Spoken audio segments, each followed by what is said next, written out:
Kalau Anda semakin banyak meeting, hati-hati.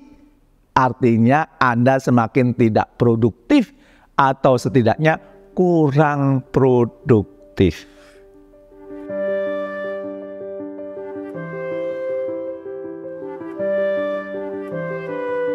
Assalamualaikum warahmatullahi wabarakatuh.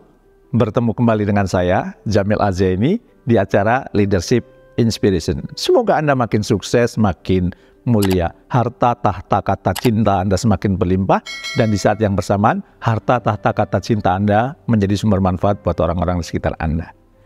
Kali ini saya akan bahas satu topik yang sering membuat kepala Anda pusing. Apa itu? Coba tebak. Nah, sebelum saya bocorin, coba jujur, siapa saja dari Anda yang kalau tiap lihat Google Kalendernya, tarik nafas dalam banget. Tuh jadwal apa traffic Jakarta? Padat merayap. Hampir setiap hari padat merayap jadwal di Google Kalender Anda. Kalau kita ibaratkan satu hari dengan piring makanan kita, bayangkan jika piring kita dipenuhi dengan berbagai hidangan. Satu di atas yang lain, ya, di sampingnya juga penuh. Awalnya mungkin tumpukan makanan terlihat menggugah selera, tapi seiring waktu semakin banyak hidangan yang ditambah, semakin sulit bagi kita untuk menikmati dan mencerna semua makanan itu. Nah, gimana? Setiap meeting mau Anda cerna dengan baik? Kalau Anda saja kewalahan mengatur waktunya, mumet isinya, mumet doang adanya. Bagaimana? Sepakat dengan saya? Kebanyakan meeting itu ternyata mumet. Padatnya meeting ini ternyata menjadi concern sebagian pimpinan, ya. Mereka mengaku sulit sekali untuk mengerjakan tugas personalnya karena harus meeting dan meeting. Pokoknya hidupnya hari-harinya tidak ada tanpa meeting. Begitulah keluhan beberapa pimpinan atau leader kepada saya. Kebanyakan meeting Pak di kantor, ya. Memang kalau melihat ke studi literaturnya sendiri, ternyata durasi meeting selama 50 terakhir ini terus meningkat loh. Dari semula hanya 10 jam per minggu, sekarang bahkan bisa 23 jam per minggu. Kalau dalam 5 hari kerja dengan durasi kerja 8 jam per hari, berarti 40 jam seminggu, artinya meeting bisa menghabiskan sekitar 60% waktu kerja Anda. Itu pun belum termasuk ngumpul-ngumpul atau meeting dadakan yang tidak masuk dalam Google Kalender Anda. Sering mengalami itu? Iya. Padahal, menurut studi dari University of Malmö di Swedia, beberapa meeting sebetulnya tidak menghasilkan keputusan apa-apa. Atau keputusan yang pada akhirnya tidak ditindaklanjuti. Walaupun tujuan orang-orang berkumpul bersama di situ untuk membuat keputusan. Tapi nyatanya banyak distraksi dan ketidakmampuan mencerna proses meeting malah tidak menghasilkan apa-apa. Buang-buang waktu. Maaf nih ya, buat bapak-bapak atau ibu-ibu yang hobinya meeting, ya. Pertanyaannya, emang kalau banyak meeting itu keren? Coba Anda jawab. Emang kalau banyak meeting itu keren? Ya.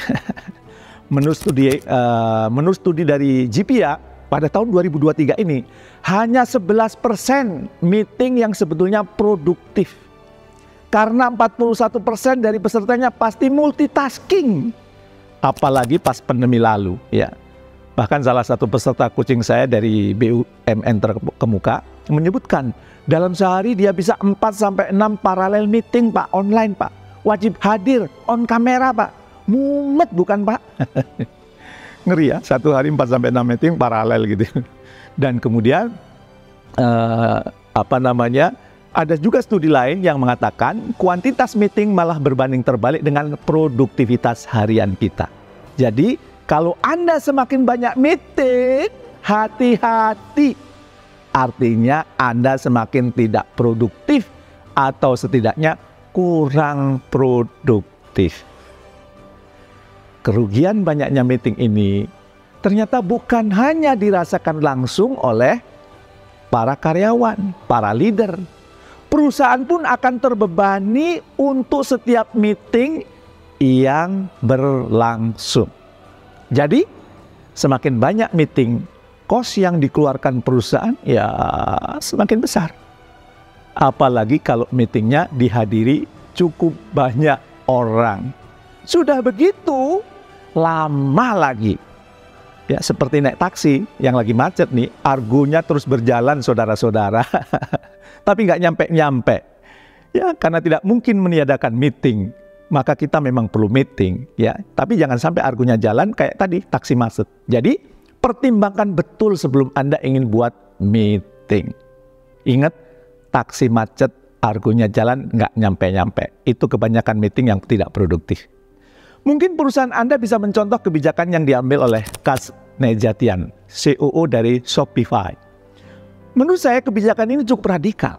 Tapi melihat hasil yang signifikan, ya memang perlu seradikal ini.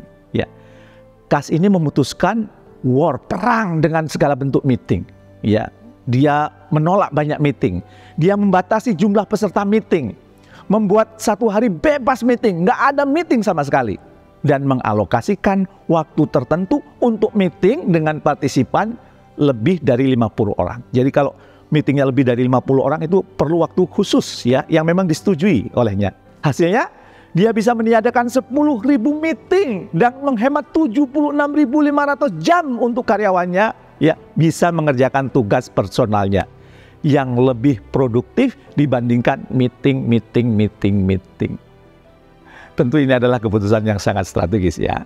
Tapi yuk kita mulai untuk membuat setiap meeting yang kita hadiri lebih purposeful, lebih efisien, dan lebih produktif. Bisa kok dimulai dari Anda. Nah, saya akan share panduan membuat meeting yang Anda hadiri bisa lebih produktif. Poin plus, kalau Anda bisa mengurangi frekuensi meeting. Jangan kebanyakan meeting ya. Pokoknya sebisa mungkin cari alternatif selain bertemu. Mungkin Anda bisa dengan kerja secara asinkronus ya, atau bicarakan level kanal komunikasi yang sudah Anda sepakati bersama dengan tim Anda. Oke ya, kembali kita bahas apa sih prinsip-prinsip yang bisa membantu Anda dalam mengoptimasi meeting. Ini prinsip ya yang perlu Anda pegang. Yang pertama, apa prinsipnya? Setiap orang wajib datang dengan orientasi yang sama. Maksudnya apa? Atau saran saya apa? Sebelum meeting berlangsung, ada baiknya Anda sudah menyepakati beberapa hal yang mendasar. Seperti agenda, dokumen yang dibutuhkan, bahkan durasi meeting itu sendiri perlu disepakati. Seperti tadi yang sempat saya sampaikan, ya. Semakin lama Anda meeting, maka argonya pun akan semakin mahal. Ingat ya, 30-60 menit itu menurut beberapa ahli adalah waktu yang paling ideal. Jangan lupa loh, 30-60 menit itu kan bukan waktu real ya, yang Anda habiskan untuk meeting. Anda harus memperhitungkan juga apa? Switching otak Anda, ya, switching cost ya. Setelah Anda meeting, Anda perlu duduk sejenak untuk melakukan pekerjaan yang lain. Ya, setidaknya Anda butuh 30 menit berpindah fokus ke tugas selanjutnya atau mungkin tugas sebelumnya. Untuk itu, agar waktu meeting efektif, semua hal sudah disiapkan dan disepakati sebelum meeting. Jadi jangan sampai meeting kita agendanya apa ya? Itu pasti molor ke sana kemari. Jadi nanti meeting itu adalah untuk membahas meeting sebelumnya. Yang kedua, setiap orang mau menghadirkan pikiran nanti secara utuh. Saya itu no untuk paralel meeting, kecuali Anda memang hanya perlu memonitor keduanya. Saya no untuk multitasking, terutama kalau Anda adalah tuan rumah dari meeting tersebut. Ya. Dalam studinya Future Workplace, mereka membuat eksperimen ya, yang disebut dengan apa? Perils of the Open Office. Nah, hasilnya mereka menemukan 42% karyawan menjauhkan handphone saat meeting agar apa? Agar bisa mengurangi distraksi ya, sehingga tidak ada gangguan. Mungkin Anda bisa mengingatkan kalau rekan Anda ada yang main handphone ya, atau multitasking yang lain. Karena apa? Secara ilmiah terbukti itu bisa mendistraksi mindfulness saat Anda meeting, bahkan bisa mengganggu kanan kiri atau peserta meeting yang lain. Yang ketiga, setiap orang mau berkomitmen terhadap hasil kesepakatan bersama. Maksudnya apa? Sering dong ya, Anda merasa kurang sreg dengan hasil meeting. Wah, kayaknya nggak gue banget ya. Tapi kalau memang hasilnya sudah disepakati, maka setiap yang terlibat bertanggung jawab terhadap keberhasilan hasil meeting. Makanya setelah keluar dari ruang meeting, ya outputnya perlu dikawal sampai tuntas terlaksana. Jangan asik dibicarakan di meeting, tapi ogah ketika pelaksanaan. Pada hakikatnya, Anda digaji tentu bukan hanya untuk meeting. Itu hanyalah satu dari sekian tanggung jawab Anda. Jadi, tidak ada salahnya bersikap protektif terhadap jadwal atau kalender Anda. Artinya, Anda berhak memperjelas agenda meeting, bahkan menolak jika memang tidak ada kaitannya secara langsung.